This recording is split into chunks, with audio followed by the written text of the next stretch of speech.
आज के क्लास में हम लोग टॉपिक वाइज एक सीरीज को स्टार्ट करने जा रहे हैं और ये है हमारा टॉपिक 1।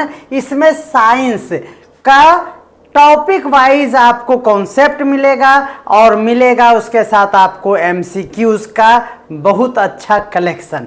इससे क्वेश्चंस दो क्वेश्चंस पूछे गए और ऑप्शन था थोड़ा हाई लेवल का जिसमें हर एक स्टूडेंट कंफ्यूज रहा है ना। और उत्प्रेरक पर आधारित ये जो क्वेश्चन है इसमें एक भी क्वेश्चन आपका छूटेगा नहीं। आप कहेंगे कि सर ये उत्प्रेरक किस चीज का टॉपिक है, तो ये साइंस में केमिस्ट्री का टॉपिक हुआ करता है। उत्प्रेरक मतलब आप ये समझिए कि जिस तरह से हमारे बॉडीज में ग्लूकोन डी मिलने के बाद हमारा क्या होता है, वर्किंग इफिशियंसी बढ़ जाता है, उसी तरह से अगर किसी रिएक्शन में कैटलिस्ट यानी उत्प्रेरक का यूज किया जाता है तो जितना जरूरत होता है या तो बढ़ाना या तो घटाना, किसी भी तरह का कंट्रोल करने का काम उत्प्रेरक का होता है, सीधा और आसान भाषा में अगर समझे तो चलिए इससे संबंधित जितने भी हमारे पास जितना भी कॉन्सेप्ट है उसको हम लोग यहाँ पे एक स्लाइड में लर्न कर लेंगे और फिर आ जाएंगे एमसीक्यू सीरीज पे। ओके, तो चलिए आज का सेशन हमारा 30 से 40 मिनट का होगा। हमारे साथ अंत तक बने रहिए। मैं गारंटी के साथ कहता हूं कि इससे बाहर आपके एग्जामिनेशन में एक भी क्वेश्चंस नहीं आएगा। और चाहे आप सी टेट की तैयारी कर रहे हो या फिर आप झारखंड टेट की तैयारी कर रहे हो या फिर आप एस्टेट की तैयारी कर रहे हो या फिर आप बीपीएससी टीआरई और एसएससी रेलवे की तैयारी कर रहे हो, उसमें हर एक एग्जामिनेशन में आपको कैटलिस्ट से क्वेश्चंस आते ही आते हैं और ये केमिस्ट्री का बहुत ही बेहतरीन टॉपिक है। तो चलिए शुरू करते हैं आज का ये क्लास। देखिए उत्प्रेरक के बारे में अगर आप ध्यान से देखेंगे तो उत्प्रेरक एक क्या है, एक पदार्थ है। यहां भी हम लोगों को ध्यान देना चाहिए कि उत्प्रेरक क्या है, एक पदार्थ है जो रासायनिक रूप से प्रभावित हुए बिना, यानी कैटलिस्ट जो भी होगा उस पर कोई प्रभाव नहीं पड़ेगा, वो किसी और को प्रभावित करेगा। समझ में आ रहा है? उत्प्रेरक जो, जैसे मान लीजिए ये उत्प्रेरक है, इसको कुछ फर्क नहीं पड़ेगा, ये कहीं पर गिरेगा तो गिरने वाले पर उसका प्रभाव पड़ेगा। यानी यह जो है रासायनिक रूप से प्रभावित हुए बिना रासायनिक प्रतिक्रिया या फिर अभिक्रिया के दर को क्या करता है, या तो आरंभ कर देता है, स्टार्ट कर देता है, या फिर उसमें क्या कर देता है, गति प्रदान कर देता है, यानी बढ़ा देता है उसके करने की इफिशियंसी, कोई भी वर्क करने की इफिशियंसी को। उत्प्रेरक का उपयोग हम लोग प्रक्रिया में किया जा सकता है और फिर या तो प्रक्रिया पूरी होने के बाद भी उसे पुनः प्राप्त करने के लिए भी उपयोग किया जा सकता है। यानी ओवरऑल कहने का यह मतलब है कि हम लोग जैसे कोई भी रिएक्शन नहीं रिएक्ट कर रहा है किसी चीज से, तो हम लोग उत्प्रेरक को डालेंगे तो वो रिएक्शन स्टार्ट हो जाएगा, या फिर उसको रिवर्स करना है तो भी हम लोग उत्प्रेरक का यूज करके उसे रिवर्स कर सकते हैं। यानी ओवरऑल हम लोग उत्प्रेरक का पूरा कॉन्सेप्ट समझ चुके हैं। अगर आप समझ चुके हैं तो आप हमें एक बार कमेंट करके बताइए कि उत्प्रेरक क्या है, यानी कैटलिस्ट क्या है, इसके बारे में आप समझ पा रहे हैं या नहीं। यानी यह है कि अगर हम ज्यादा पागलपन दिखा रहे हैं तो हमको कंट्रोल कौन करेगा, तो उत्प्रेरक करेगा, है ना। और अगर हम बौधान या सुस्त भी है तो हमको एक्टिव भी कौन करेगा, उत्प्रेरक करेगा, यानी कैटलिस्ट करेगा। ओवरऑल कॉन्सेप्ट खत्म। अब हम लोग देखते हैं, अगर आप देख लीजिए कि उत्प्रेरक के रूप में हम लोग क्या क्या यूज कर सकते हैं, है ना। तो सबसे पहला उत्प्रेरक है, उत्प्रेरक मतलब एक पदार्थ है। वो पदार्थ क्या है, तो वो पदार्थ है हमारा बारीक विभाजित लोहे, यानी लोहे का चूर्ण हम सीधा कह सकते हैं। बारीक विभाजित मतलब छोटा छोटा चूर्ण के रूप में, टुकड़ों के रूप में। अगर हम लोग आयरन का यूज करते हैं, किसका यूज करते हैं, आयरन का यूज करते हैं। आयरन मतलब Fe का यूज करते हैं, याद रखिएगा। आयरन मतलब लोहा, यानी Fe का बारीक का अगर हम यूज करते हैं तो कब करते हैं इस कैटलिस्ट का यूज। आपका कैटलिस्ट का नाम है क्या, तो बारीक विभाजित लोहा, यानी आयरन का छोटा छोटा टुकड़ा है आपके पास, इसका यूज, यानी बारीक मतलब महीन टुकड़ा है। ठीक है। इसका यूज कब करेंगे तो आपको ये याद रखना होगा, हेबर की प्रोसेस में याद रखना है, हेबर्स प्रोसेस में, इंग्लिश में याद रखना है, हेबर्स प्रोसेस में किसका यूज होता है, आयरन का। किसका यूज होता है बोलो, आयरन का। नोट करते चलना है आपको कॉपी में, है ना। हेबर्स की प्रक्रिया में, हेबर्स विधि से जब आप अमोनिया का उत्पादन करेंगे, नोट किया जाए, जब आप हेबर्स प्रोसेस से अमोनिया का उत्पादन करेंगे यानी अमोनिया का प्रिपरेशन करेंगे तो आपको बारीक लोहे का यूज करना पड़ेगा, यानी लोहा का मिश्रण को यूज करना पड़ेगा। आपको ये याद रखना है, तब हमारा ये अभिक्रिया स्टार्ट होगा। तो पहला बात समझ में आ गया। मैं आपको ट्रिक भी बताऊंगा। देखिए, अमोनिया आपको के लिए यूज करना है। अमोनिया के लिए आपको याद रखना है लोहा। क्या याद रखना है, सीधा सीधी लोहा का यूज करना है, यानी Fe का यूज करना है। बारीक तो आपके ध्यान में रहेगा ही रहेगा, कोई टेंशन की बात नहीं है। चलिए अब हम लोग उसी तरह से बारीक विभाजित प्लेटिनम का यूज करेंगे। दूसरा किसका यूज करेंगे बोलिए, प्लेटिनम का अगर यूज करना हो तो किस लिए करेंगे, तो कांटेक्ट प्रोसेस होता है जिसको हिंदी में कहते हैं संपर्क विधि।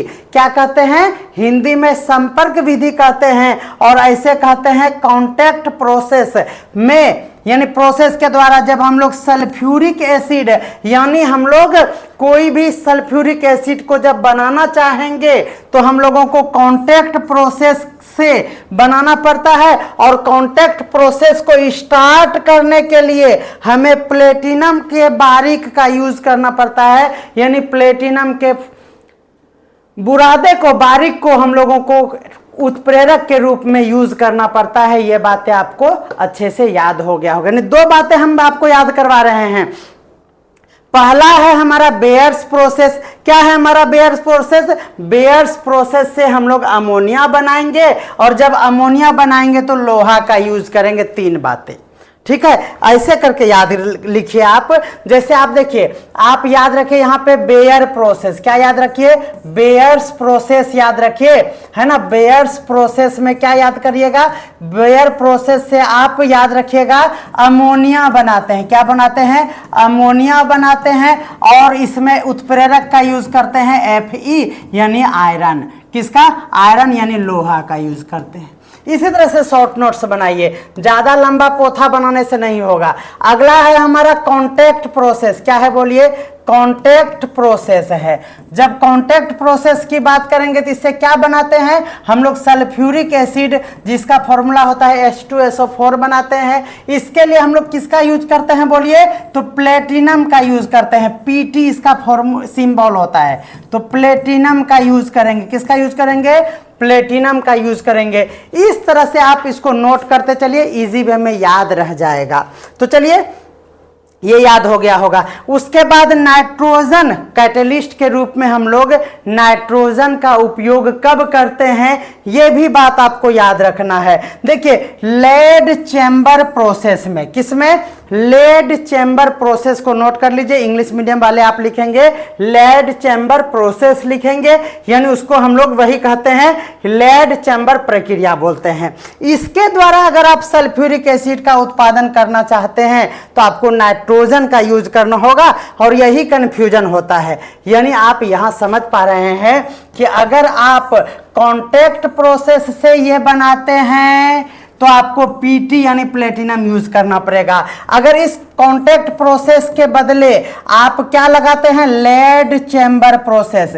जी हाँ, लेड चैम्बर प्रोसेस से अगर आप H2SO4 बनाते हैं, एक ही चीज को दूसरे मेथड से बना रहे हैं, तब आपको यहां पर आपको क्या यूज करना पड़ेगा, नाइट्रोजन का यूज करना पड़ेगा। किसका यूज करना पड़ेगा, नाइट्रोजन यानी N2 का यूज करना पड़ेगा। ये बातें आपको याद रख लेना है, नाइट्रोजन का यूज करना पड़ेगा। तो तीन बातें आपको अच्छे से याद हो गया। उसके बाद ध्यान देना है, अगला कैटलिस्ट जो हमारा है वह है निकल। क्या है बोलिए? निकेल बोलिए या निकल बोलिए, एक ही बात है। निकेल का यूज करते हैं हम लोग। निकेल का यूज कब करते हैं? तो ये बहुत बार क्वेश्चन पूछा गया है रेलवे में, और ये साइंस के किसी भी एग्जाम में जिसमें साइंस पूछा जाता है उसमें ये पूछा जाएगा। तो निकेल का यूज करते हैं किस में? तो आप जान रहे हैं वनस्पति तेल से कृत्रिम घी बनाने के लिए। वनस्पति तेल से आप कृत्रिम घी बनाते हैं, जिसको हम लोग डलडा बोलते हैं ना, डालडा बोलते हैं ना, जो अब नहीं चलता है उतना। डालडा खाजा उजा बनाने के लिए डालडा जो यूज करते हैं वही है हमारा कृत्रिम घी। तो कृत्रिम घी बनाने के लिए जब वनस्पति तेल से आप क्या बनाएंगे? डालडा बनाना चाहेंगे, यानी कृत्रिम घी बनाना चाहेंगे, तो किसका यूज करेंगे? किसका बोलिए? निकेल का यूज कीजिएगा। बेहतरीन क्वेश्चन है, आपको याद रखना है। उसके बाद चलिए अगला कैटेलिस्ट का नाम याद रखिएगा, गर्म एल्यूमिना। क्या है बोलिए? गर्म एल्यूमिना है। और इसका यूज कब करते हैं? तो ईथर होता है हमारा, ईथर से जब हमको शराब बनाना हो तब हम लोग क्या करते हैं? तो हम लोग एल्यूमिना, याद रखना है एल्यूमिना। ईथर से क्या? शराब बनाना हो। मीना के याद में आपको शराब याद रखना है, मीना के याद में आपको शराब पीना है। कोई दिक्कत है? इधर बैठ के, किधर बैठ के? इधर बैठ के। इधर मतलब ईथर, तो ईथर से आपको क्या बनाना है?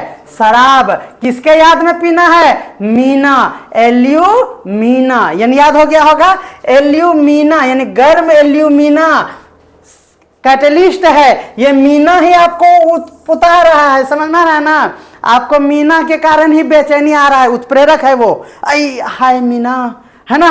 तो क्या हो रहा है? आप बगल में इधर बैठ के क्या पीजिए? शराब। इधर मतलब ईथर, ईथर से क्या बनेगा? शराब। जब आप एल्यूमिना का यूज करेंगे, कोई दिक्कत है? ध्यान दीजिएगा। अगला है हमारा उत्प्रेरक का नाम क्यूपरिक। क्या नाम है बोलिए? Cupric chloride. क्या नाम याद रखना है बोलिए? Cupric chloride. इसका यूज कब करते हैं? तो ये देखिए डेकन प्रोसेस में, बहुत अच्छा है हमारा डेकन प्रोसेस, इंग्लिश में होता है डेकन प्रोसेस, हिंदी में भी हम लोग डेकन प्रक्रिया ही जानते हैं। इसके द्वारा जब आप क्लोरीन गैस का निर्माण करेंगे, किसका निर्माण करेंगे बोलिएगा? क्लोरीन गैस का निर्माण कीजिएगा। किस प्रोसेस से? तो डेकन प्रोसेस से जब आप क्लोरीन गैस का यूज कीजिएगा तो आपको याद रखिएगा क्यूपरिक क्लोराइड का यूज करना पड़ेगा। किसका यूज करना पड़ेगा? क्यूपरिक क्लोराइड का यूज करना पड़ेगा, ये याद रखना है। अगला उत्प्रेरक का नाम है पेप्सिन एंजाइम। किसका नाम है याद रखना है? पेप्सिन एंजाइम का नाम याद रखना है। यह एक उत्प्रेरक है जो पेट में प्रोटीन को पेप्टाइड में अपघटित करता है। देखिए आपका नाम से ही समझ में आ रहा है, ये पेप्सिन मतलब पेप्सी। क्या है बोलिए? पेप्सी कहां जाता है पीने से? पेट में जाता है। पेप्सी कहां पीते हैं हम लोग? मुंह में। कहां जाता है? पेट में। तो पेट में, पेट से फिर देखिए प्रोटीन मतलब पेटे जैसा लग रहा है, तो पेट में प्रोटीन को फिर देखिए यहाँ पेप्सी है, यहाँ भी पेप्टा है, इसमें भी देखिए पेप है। तो प्रोटीन पेट में प्रोटीन को पेप्टाइड में अपघटित करता है। याद रख लीजिए, पेट में क्या? पेप्सिन को पेप्टाइड में क्या करता है? सॉरी फॉर दैट, पेट में प्रोटीन को पेप्टाइड्स में बदलता है। कौन? पेप्सिन। ऐसे नोट कीजिए, देखिए ऐसे नोट कीजिए। हमारा ना एंजाइम है कौन? पेप्सिन। कौन है बोलिए? पेप्सिन हमारा एंजाइम है, ठीक है ना? पेप्सिन एंजाइम है हमारा, पेप्सिन हमारा एंजाइम है। देखिए पेप्सिन हमारा एंजाइम है, ये कैटलिस्ट है। ये क्या करता है? तो ये करता है हमारा पेट में प्रोटीन, ऐसे ही नोट कीजिए, प्रोटीन को बदल देता है किसमें? पेप्टाइड में। किसमें? पेप्टाइड में। इस तरह से नोट करना है, पेप्टाइड में बदल देता है। ये बातें आपको याद हो गया होगा। तो थोड़ा सा अलग टाइप का था, इसीलिए थोड़ा सा इसको याद करने के लिए भी हमने बताया। यानी पेप्सिन ने पेट में प्रोटीन को पेप्टाइड्स में बदला। नोट किया जाए क्या? बोलो, पेप्सिन ने पेट में प्रोटीन को पेप्टाइड्स में बदला, है ना, तो याद रखना है। ओके, आगे हम लोग देखते हैं। अगला है हमारा इरेप्सिन। क्या है बोलिएगा? इरेप्सिन है। ध्यान दीजिएगा, ये हमारा पेप्सिन के जैसा, इसमें भी देखिए सीन है पेप्सिन, इसमें भी पेप्सिन है, यानी इरेप्सिन है इसमें। ये भी एक एंजाइम है। तो ये पेट की बात था, और ई मतलब ओ आ हर्षई वाला है, ई मतलब ओ आ हर्षई दीर्घई, तो यहां भी देखिए ओ आ हर्षई दीर्घई है, तो याद हो जाएगा। ये क्या करेगा? तो आंत में प्रोटीन को पेप्टाइड्स में नहीं, एमिनो एसिड में अपघटित करेगा। यानी ये देखिए, ये ओ से ओ वाला बात आपको याद रखना है, और पो से पो वाला याद रखना है। इंग्लिश में याद हो जाएगा, कोई दिक्कत है? देखिए, आंत मतलब ओ से ओ आ वाला ए ई है ना, एमिनो, तो ये वाला आपको याद रखना है। यानी काम हो गया खत्म। अगर यहां नोट किया जाए चौथे नंबर पे, 5वां नंबर हो जाएगा ना। ये हो गया चौथा, ये हो गया हमारा 5वां। क्या याद रखना है? इरेप्सिन। क्या याद रखना है बोलिए? इरेप्सिन क्या करता है? तो आंत में क्या करता है बोलिए? आंत में प्रोटीन को ही किस में बदलता है बोलिए? आंत किस में बदलता है बोलिए?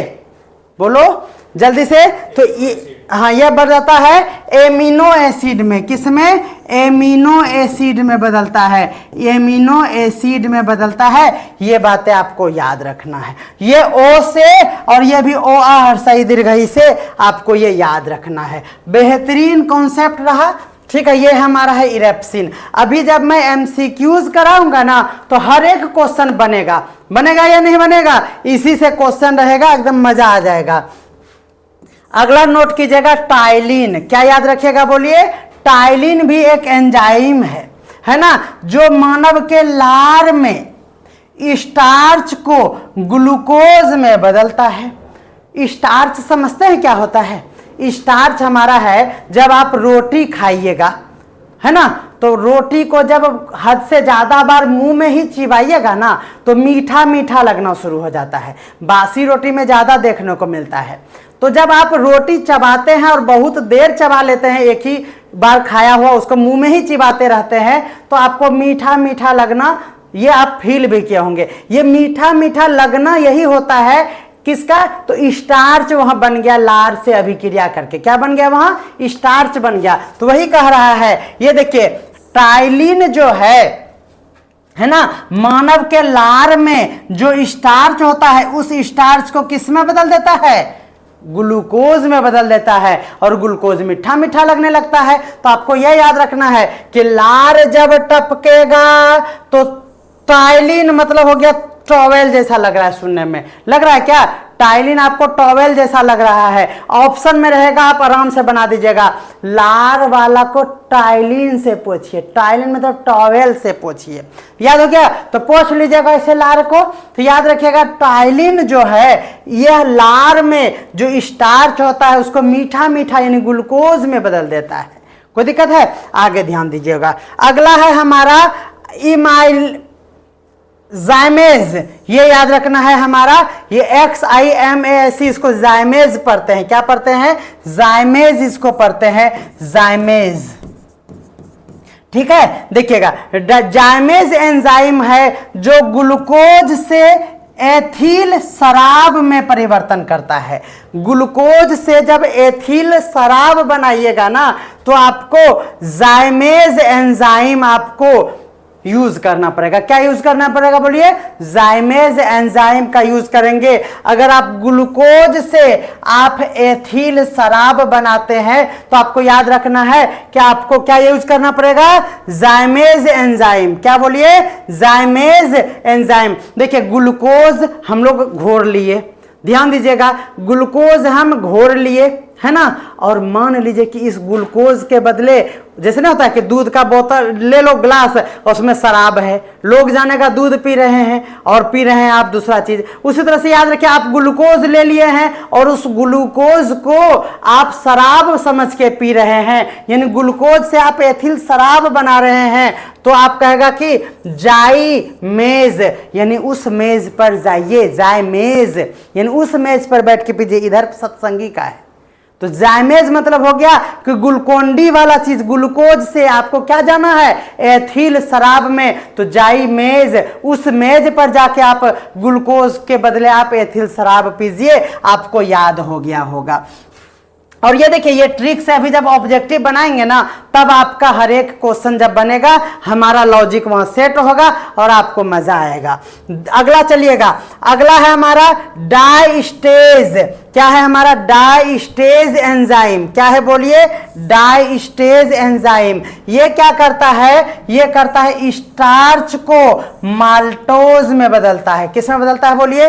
स्टार्च को माल्टोज में परिवर्तन करता है। कौन? स्टार्च से माल्टोज में जाता है डाइस्टेज। कौन जाता है बोलिए?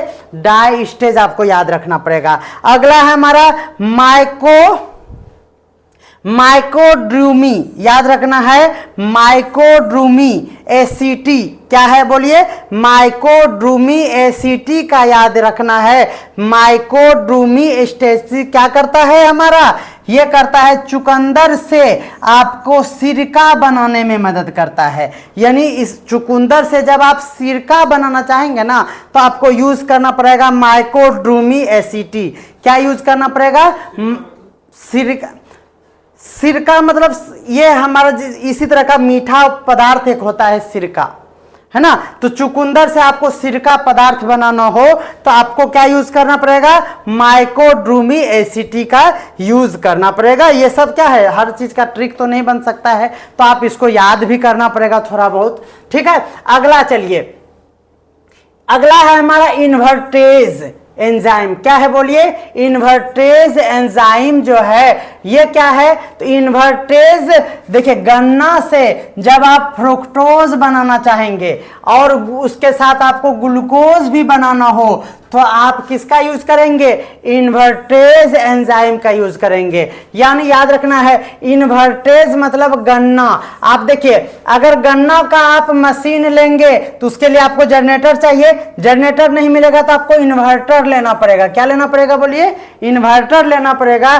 तो इन्वर्टर से आप याद रखिए गन्ना का मशीन चलाइएगा, और गन्ना से आप कोई भी फ्रूट यानी फ्रुक्टोज और उससे ग्लूकोज यानी मीठा लगने वाला चीज जब बनाएंगे तो आपको याद रखना है इन्वर्टेज एंजाइम का यूज याद रखना है। और आपको सभी को पता है कि लैक्टिक बेसिली, ध्यान देना है, लैक्टिक जहां भी आए, लैक्टिक बेसिली, तो आप याद रखिएगा दूध से जब लैक्टिक एसिड के उत्पादन की बात हो, दूध से आपको लैक्टिक एसिड के उत्पादन की बात हो, तो यहाँ लैक्टिक एसिड है तो उसी से बना है लैक्टिक, और यहाँ वैसिली। क्या है बोलिए? वैसिली। यानी इस तरह से आपको बहुत सारा उत्प्रेरक हम याद करवा पाए। अगर आपको याद करवा पाए तो आप एक बार जरूर हमें कमेंट करके बोलिएगा कि सर आपका कलेक्शन बहुत अच्छा था और पढ़ाने का स्टाइल कैसा था, आप जरूर हमें कमेंट करके बताएंगे।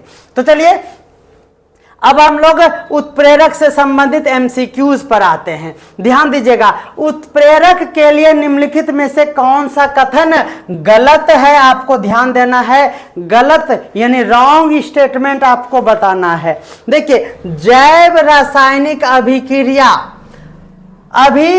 अधिकतर एंजाइमों द्वारा उत्प्रेरित होते हैं, गलत बताना है। देखिए, जब कोई जैव रासायनिक अभिक्रिया रिएक्शन होगा तो वो अधिकतर एंजाइम द्वारा उत्प्रेरित होता है। आप देख लिए ना, यह देखिए एंजाइम एंजाइम एंजाइम एंजाइम, यानी ज्यादातर जो है ना उत्प्रेरक के रूप में क्या यूज होता है बोलिए? एंजाइम यूज होता है। क्या होता है सबसे ज्यादा? एंजाइम। नहीं, देखो यहां भी है, याद देखो, ये तो खत्म हो गया, तो एंजाइम ही देखो सबसे ज्यादा बार है। देखो 1 2 3 4 है कि नहीं है। तो एंजाइम, तो यहाँ क्वेश्चन पूछा है कि जैव रासायनिक अभिक्रिया में अधिकतर एंजाइमों का उत्प्रेरित होता है। तो ये गलत थोड़े है, ये तो गलत पूछ रहा है, ये तो सही है। उत्प्रेरक कोई प्रतिक्रिया शुरू नहीं करता है। ध्यान दीजिएगा, उत्प्रेरक प्रतिक्रिया शुरू नहीं करता है। जब वो प्रतिक्रिया शुरू हो नहीं रहा है तो उसको वो सपोर्ट करता है। क्या करता है? सपोर्ट करता है। और सपोर्ट करने पर वो उत्प्रेरक के कारण ही वो प्रतिक्रिया शुरू हो जाता है। होता है कि नहीं? जैसे हम बैठल हैं, कुछ भी दिमाग नहीं लग रहा है, आदित्य सर आए, हाँ सर बोले तो क्या करना है, जल्दी से बोलिए। तो होता है कि नहीं? ऐसे सुस्ताने बैठे थे, तो आदित्य सर आने पर हमारा जो रिएक्शन था, यानी वर्किंग, जो वर्क करने का एफिशिएंसी था, वो हमारा क्या हो गया? स्टार्ट हो गया। तो यानी ये भी कह रहा है कि उत्प्रेरक कोई प्रतिक्रिया शुरू नहीं करता है बल्कि उसको मदद करता है। तो यहां शुरू नहीं करता है, ये भी बात सही है। हमको गलत ढूंढना है। उत्प्रेरक प्रतिक्रिया के सामान्य अवस्था स्थिरांक को बदल देता है। ये देखिए, ये गलत बात है। उत्प्रेरक प्रतिक्रिया सामान्य अवस्था में जब कोई है तो उसके स्थिरांक को नहीं बदलता है। जब वो सोचता है कि हम कुछ काम करेंगे तब उसको सपोर्ट करता है। ये नहीं कि कुछ बैठल है और ये जैसे मान लीजिए मोबाइल रखल है, इसको आके वो छेड़छाड़ कर देगा, नहीं। अगर ये रिएक्ट होना चाह रहा है तब उसको वो सपोर्ट करेगा। ठीक है, तो ये बात यहाँ पे गलत दिया हुआ है कि उत्प्रेरक प्रतिक्रिया जो साम्यावस्था है ना, उसका साम्यावस्था का स्थिरांक जो है उसको वो बदल देता है, ये बदल नहीं पाता है। इसीलिए यहाँ गलत यही लाइन है हमारा। और अगला है हमारा सह एंजाइम। ध्यान दीजिएगा, सह एंजाइम की गतिविधि को यह बढ़ाता है। तो बिल्कुल एंजाइम की बात जब भी आए तो यह बात तो सही होगा। इस लाइन को फिर से आप समझ लीजिए। ठीक है, उत्प्रेरक की प्रतिक्रिया साम्यावस्था का स्थिरांक को बदल देता है, लेकिन यह गलत बात है। उसका साम्यावस्था का स्थिरांक वो नहीं बदल पाता है, ये बात ही यहाँ पे गलत है। और सह एंजाइम की बात होगा तो ये तो सही ही होगा। गलत आपसे पूछा गया था, इसीलिए ये वाला हमारा आंसर सही होगा। और ये किसी न किसी एग्जाम में पूछा हुआ प्रीवियस ईयर को हमने लिया है। और आप लेवल देख सकते हैं कि ये थोड़ा सा लेवल क्या है, हार्ड है, आपको याद रखना है। ठीक है, उत्प्रेरक किसी अभिक्रिया के दर को कैसे बढ़ाता है ये बताना है आपको। ठीक है, क्या वह एक मध्यवर्ती परिसर बनाकर, क्या वो सक्रियण ऊर्जा बढ़ाकर, या फिर सक्रियण ऊर्जा को कम करके, या फिर साम्यावस्था स्थिरांक को बदलकर। तो साम्यावस्था को तो बदल नहीं पाता है, अभी जस्ट आया था। एक मध्यवर्ती परिसर नहीं बनाता है, कैसे बढ़ाता है ये पूछा गया। सक्रियण ऊर्जा बढ़ाकर, ऊर्जा को वो नहीं बढ़ाता है। ये देखिए, सक्रियण ऊर्जा को कम करके वह अभिक्रिया को क्या करता है, दर को प्रभावित करता है। क्या याद रखना है, सक्रियण ऊर्जा जो होता है उसको कम करके वो उस चीज को प्रभावित करता है, ये आपको याद रखना है। नेक्स्ट ध्यान दीजिएगा, निम्नलिखित में से किसका उपयोग, देखिए यही है संपर्क प्रक्रिया। अब इसको आप जल्दी से कमेंट करके बताइएगा। यही है हमारा कांटेक्ट प्रोसेस। क्या है बोलिए, अभी जस्ट बताए हैं। अगर आप नोट किए हैं तो जल्दी से आंसर आप कमेंट में बताइए। देखिए, संपर्क प्रोसेस में उत्प्रेरक के रूप में किसका यूज करते हैं, आ गया हमारा। देखिए, तो ये कांटेक्ट प्रोसेस से हमने आपको बताया था H2SO4 बताए थे। क्या बताए थे, क्या बताते, बोलिए जल्दी से। H2SO4। अब यहां पे तो उस तरह का नहीं है।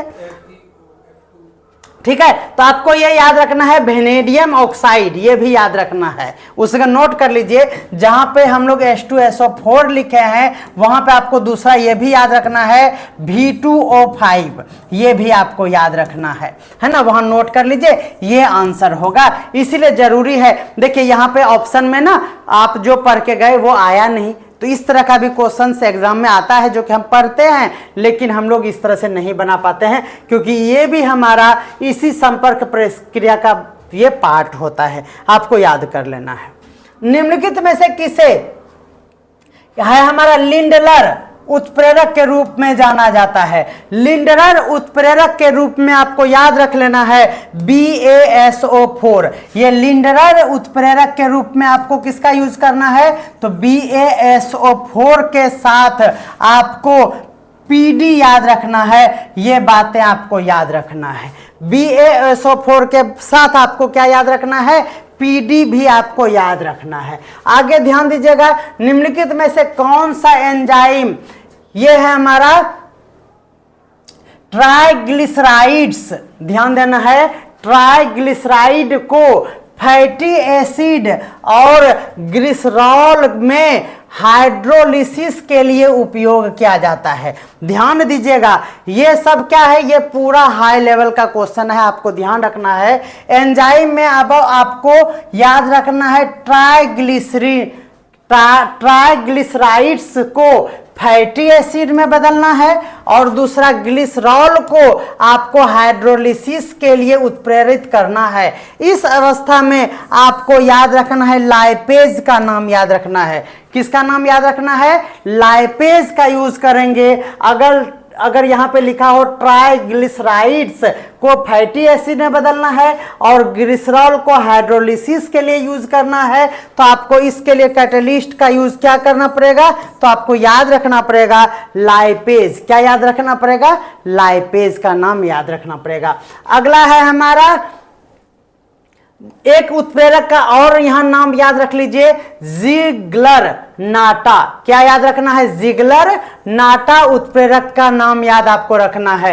ये जो है ना, ये एल्केनों के बहुलीकरण, यानी एल्केन्स के बहुलीकरण के लिए हम लोग किसका यूज करते हैं, जिगलर नाटा का यूज करते हैं। ये बातें भी आपको याद रखना पड़ेगा। नेक्स्ट ध्यान दीजिएगा, जैव रासायनिक प्रक्रियाओं के दर पर एंजाइम का क्या प्रभाव पड़ता है, जल्दी से बताइएगा एंजाइम का क्या प्रभाव पड़ता है। देखिए, जैव रासायनिक अभिक्रिया में एंजाइम क्या करता है, तो उसको सपोर्ट करता है। क्या करता है, सपोर्ट करता है। मतलब सपोर्ट करना मतलब क्या हो जाना, उसके दर को क्या करता है, बढ़ा देता है। ये बातें आपको याद रखना है। निम्नलिखित में से किसका उपयोग, देखिए ये क्वेश्चन रिपीट हो गया है, जल्दी से बताइए। ये लेड चैम्बर प्रोसेस अभी जस्ट बताए हैं, लेड चैम्बर प्रोसेस के को उत्प्रेरक के रूप में निम्न में से किस पे यूज किया जाता है, जल्दी से बताइए। गलत बात, वो कॉन्टैक्ट प्रोसेस था। यहां लेड चैम्बर अभी जस्ट लिखा है, लेड चैम्बर, जल्दी से कमेंट कीजिएगा लेड चैम्बर। ध्यान दीजिए, अपना नोट देखा कीजिए। देखिए यहां लेड चैम्बर हम लिखाए हैं, आप लोग देखिए, ध्यान दीजिए। यहां देखिए लेड चैम्बर के लिए क्या है, हमारा H2SO4 और N2 के लिए यूज करते हैं, यानी नाइट्रोजन के लिए। ध्यान देना है आपको, एक एक बात पे आपको ध्यान देना है, आप इसे हल्के में मत लीजिए। तो यहाँ क्या हो गया बोलिए, नाइट्रोजन जहां पे होगा यानी नाइट्रोजन ऑक्साइड। यहाँ देखिए, यहाँ नाइट्रोजन नहीं है, यहाँ नाइट्रोजन नहीं है, यहाँ नाइट्रोजन नहीं है, इसलिए नाइट्रोजन वाला ही आपका आंसर बिल्कुल सही होगा। देखिए, उत्प्रेरक के कारण रासायनिक अभिक्रिया में निम्नलिखित में से क्या परिवर्तन होता है, जल्दी बताइए। तो अभी जस्ट आया था, याद रखना है सक्रियण ऊर्जा। याद रखना है क्या, ये अगर उत्प्रेरक का हम लोग यूज करते हैं तो उसमें याद रखना है आपको सक्रियण ऊर्जा के लिए यूज करते हैं। ये बातें याद रखना है। एंजाइम के लिए निम्नलिखित में से कौन सा कथन गलत है, जल्दी से बताइएगा। यहां फिर से एक गलत कथन वाला है, एंजाइम एक विशिष्ट है, एकदम सही बात है। गलत जानना है तो आपका आंसर ये नहीं होगा। अधिकांश एंजाइम प्रोटीन होते हैं, बिल्कुल सही बात है, अभी जस्ट आया था प्रोटीन 2 बार आया था। इष्टतम तापमान पर एंजाइमों की प्रतिक्रियाशीलता कम हो जाती, नहीं, गलत बात, यही गलत है। इष्टतम तापमान पर एंजाइमों की प्रतिक्रियाशीलता कम नहीं बल्कि अधिक हो जाती है। क्या हो जाती है बोलिए, अधिक हो जाती है। ये बातें गलत दिया हुआ है और आपको गलत पूछा गया है, इसीलिए यही आपका आंसर सही होगा। उच्च ताप पर और यूवी किरणों के, है ना, यूवी मतलब अल्ट्रा वायलेट, है ना, यूवी मतलब अल्ट्रा वायलेट, यू से अल्ट्रा वायलेट किरणों के लिए एंजाइमों की विकृत कर सकता है, बिल्कुल सही है। गलत पूछा था तो यह वाला ऑप्शन सी नंबर आपका आंसर सही होगा।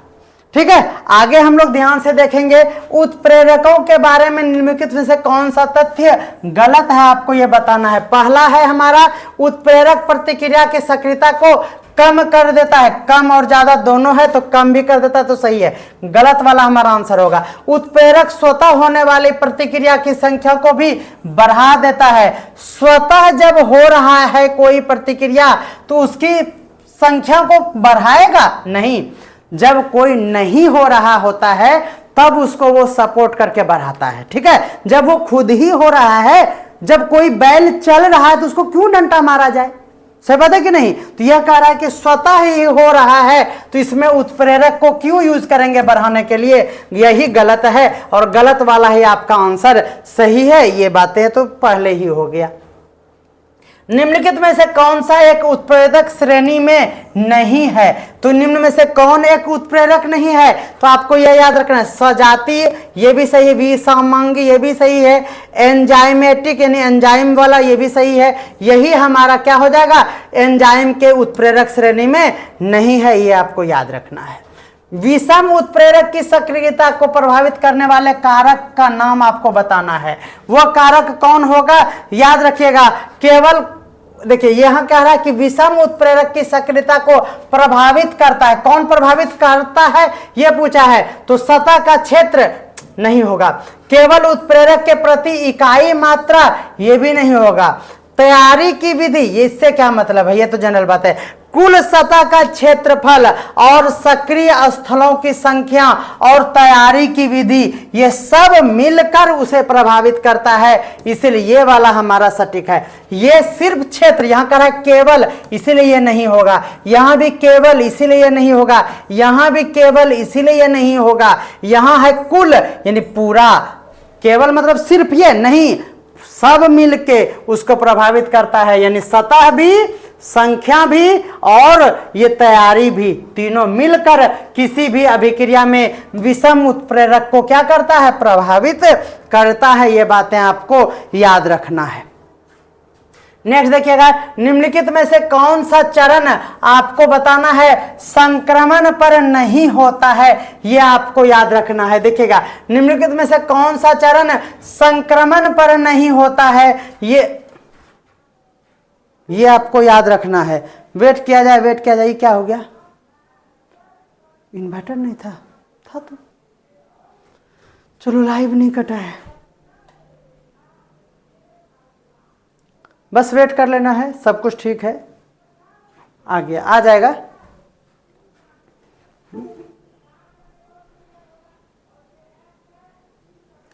ये बेंचमार्क वाला करवा रहा है, ये कह रहा है कि मेरा प्रचार कीजिए। बेंचमार्क अल्फा 11 प्रो हैं और ये प्रचार करवा रहा है। तो ये डिजिटल बोर्ड सही में बहुत अच्छा है ना। ये तो इलेक्ट्रिसिटी चली गई इसीलिए, देखिए आ गया ना, कुछ नहीं करना पड़ा, इस तरह ये प्रचार अपना करवा लेता है, बस इतने सा कमी है इसमें। हाँ, बीच बीच में ऐसे ही हो जाता है, तो ध्यान देना है। आ गया होगा एकदम मस्त, आ गया है। चलिए, आपको बताना है कि निम्नलिखित में से कौन सा चरण संक्रमण पर नहीं होता है, यह आपको बताना है ना। तो आपको याद रखना है, क्रिस्टलीकरण संक्रमण पर होता है, ये बातें याद रखना है। विषम उत्प्रेरक भी हो जाता है, ये याद रखना है ना। और संचारण भी संक्रमण पर हो जाता है। यहां पूछा कि कौन नहीं होता है, तो आपको याद रखना है विषम है ये चरण जो पूछा गया है ना। सजातीय उत्प्रेरण जो है ना, यह जो है वो संक्रमण पर नहीं होता है, ये बातें आपको याद तो करना पड़ेगा। अगर आप मेरा दिया हुआ हर एक लैंग्वेज को, हर एक क्वेश्चन को आप रट लेते हैं ना, तो विश्वास कीजिए इससे बाहर बिल्कुल भी नहीं आएगा। ठीक है, ध्यान दीजिएगा। अगला, नीचे दिए गए कथनों में से फिर पूछा गया है कौन सा गलत है, यह काफी महत्वपूर्ण क्वेश्चन होता है। देखिए, ठोस उत्प्रेरक के पृष्ठीय क्षेत्रफल उसकी दक्षता का निर्धारण करता है, ये भी बातें सही है, गलत जानना है। उत्प्रेरक प्रतिक्रिया के लिए एक वैकल्पिक मार्ग देकर क्या करना है, काम करते हैं, जिससे यह कम सक्रियण ऊर्जा होती है। ये भी बातें सही है। उत्प्रेरक जो है प्रतिक्रिया के लिए एक वैकल्पिक मार्ग देता है। क्या विकल्प देता है बोलिए? जैसे कोई भी रिएक्शन होल्ड है या फिर वो काम नहीं कर रहा, उत्प्रेरक डाल दीजिए। जैसे मान लीजिए कि गोल्ड नहीं पिघल रहा है तो हम लोग क्या डाल देते हैं? उसमें सुहागा डाल देते हैं। डालते हैं? नहीं पता। जब गोल्ड को हम लोग पिघलाकर कोई भी आभूषण बनाते हैं तो वो जब गल नहीं रहा होता है तो हम लोग क्या करते हैं? उसमें सुहागा बुरक देते हैं। इस तरह से मोम के जैसा दिखने वाला होता है, उस पर डाल दीजिएगा तो वो जल्दी से पिघल जाता है। तो क्या है, वो उसके रेट को जो चाह रहा था कि हम हो जाए, तुम किसी को मान लीजिए कि हम तुमको किसी को मारना है और तुम मार नहीं पा रहा है, मतलब अंदर से हो रहा है कि मारे या ना मारे, मारे या ना मारे। पापा आया, क्या हुआ बेटा? पापा देखे वो गाली दे दिया, हम कुछ नहीं कर। अरे मर्द का बच्चा है, जाके फाड़ के आओ। तो गया, उसका बनास फोड़ के आ गया। सही बात है कि नहीं? ये क्या हुआ? ये उत्प्रेरक हुआ। क्या हुआ? उत्प्रेरक हुआ। तो यही सही बात है कि नहीं? होता है हमारे घर में। तो यही है उत्प्रेरक, सीधा सीधी बात। तो वही कह रहा है, उत्प्रेरक प्रतिक्रिया के लिए एक वैकल्प देता है कि आप उसको फोड़ना है या नहीं फोड़ना है। मार्ग देकर काम करते हैं जिससे कि क्या करता है? कम सक्रियण ऊर्जा होती है, उसको ये सपोर्ट कर देता है। तो ये भी सही है, गलत पूछा है, ध्यान दीजिएगा। उत्प्रेरक अग्र प्रतिक्रिया को सक्रिय करने के लिए आवश्यक ऊर्जा को भी क्या करता है? वो थोड़ा सा कम भी करता है, जबकि पश्च यानी पिछला वाला जो है हमारा प्रक्रिया को सक्रिय करने के लिए वह ऊर्जा पर क्या करता है? इस पर कोई प्रभाव नहीं डालता है। बिल्कुल गलत बात है। ये कम करता है और इस पर भी प्रभाव डालता है। ये नहीं दे के गलत कर दिया, इसीलिए गो नंबर ही आपका आंसर सही होगा। यही उत्प्रेरक के बारे में यह गलत इंफॉर्मेशन था। निम्नलिखित में से कौन सा विषम, यह विषम होगा, विषम प्रतिक्रिया को उत्प्रेरित करता है, यह आपको बताना है। ध्यान दीजिएगा, यहां पे जो है ना एल्यूमिनियम ऑक्साइड आपको याद रखना है। एल्यूमिनियम ऑक्साइड के द्वारा ही क्या किया जाता है? तो विषम प्रतिक्रिया को उत्प्रेरित करने के लिए किसका यूज करते हैं? एल्यूमिनियम ऑक्साइड का यूज करते हैं। यह आपको याद रखना पड़ेगा। उत्प्रेरक प्रमोटर, वही हुआ, उत्प्रेरक प्रमोटर के रूप में निम्नलिखित में से किसका उपयोग किया जाता है? तो याद रखिएगा, प्रमोटर यानी उत्प्रेरक प्रमोटर के लिए हम लोग नाइट्रेट का यूज करते हैं। किसका यूज करते हैं बोलिए? नाइट्रेट का यूज करते हैं, ये आपको याद रखना है।